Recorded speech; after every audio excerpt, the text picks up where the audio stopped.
Monsieur le Président. Ma question s'adresse à Monsieur le Premier ministre. Les Français manifestent depuis 12 jours, souvent pour la première fois, parce que vous ne les écoutez pas. Vous avez réussi à mettre tous les Français contre vous avec ce matraquage fiscal sans précédent.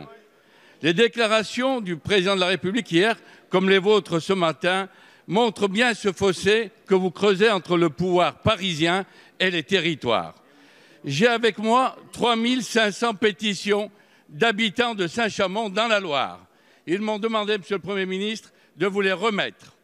Les Français sont en colère, pas seulement à cause des hausses délirantes des taxes sur les carburants et sur le gaz, mais aussi parce que leur pouvoir d'achat est en baisse. Hausse de la CSG pour les retraités, hausse des cotisations sur les mutuelles, sur les assurances, sur les forfaits hospitaliers, désindexation des pensions de retraite et des allocations familiales. Les Gilets jaunes vous demandent notamment la suppression de toutes ces augmentations de taxes et la consultation plus fréquente du peuple par référendum. Vous affichez une autosatisfaction indécente en réaffirmant que la hausse des taxes de janvier sera bien maintenue.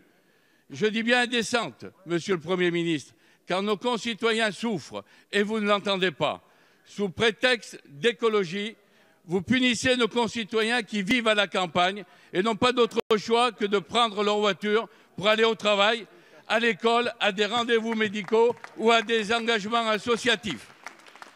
Monsieur le Premier ministre, nous sommes dans une situation de blocage. Pour sortir de ce blocage, il faut rendre la parole aux Français.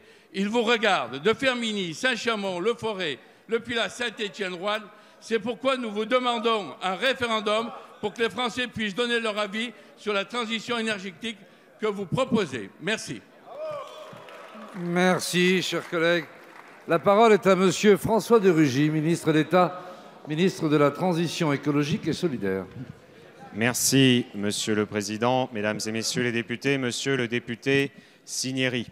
Je lirai, bien entendu, avec intérêt les pétitions que vous avez montrées, signées dans votre territoire.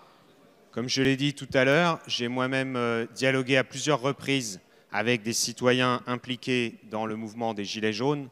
Je l'avais constaté il y a déjà plus de 2 semaines en Vendée, en discutant avec certaines et certains d'entre eux sur le fait que cela allait bien au-delà de la question des taxes sur les carburants. Et donc vous voyez que vos caricatures sur le fait qu'il y aurait tel ou tel Français qui serait ciblé sont bien loin du ressenti y compris de ces personnes. Et les 2 porte-paroles des Gilets jaunes que j'ai rencontrés, avec qui j'ai dialogué, avec Emmanuel Vargon et Brune Poirson pendant 1h30 hier, m'ont également dit que cela ne représentait qu'1% de leurs préoccupations. Vous êtes passé bien vite d'ailleurs, mais vous l'avez mentionné, sur le fait qu'il y avait par exemple dans leurs revendications l'utilisation plus fréquente du référendum. Je crois que ça s'adresse à tous les responsables politiques. Je n'ai pas la mémoire qu'il y ait eu l'utilisation de référendum, par exemple, entre 2007 et 2012. J'ai noté également qu'il demandait la suppression du Sénat. Je ne sais pas si vous souscrivez à cette proposition, mais j'ai cru comprendre que vous étiez contre même la réduction du nombre de députés. Alors c'est un peu facile de vouloir se faire le porte-parole comme cela de personnes qui n'ont pas besoin de vous pour exprimer leurs points de vue, qui sont très variés, très divers. Quant aux mesures sur le pouvoir d'achat, nous l'avons dit et le redit, le pouvoir d'achat par l'emploi, par le travail et par les mesures d'accompagnement durable de cette transition écologique et solidaire.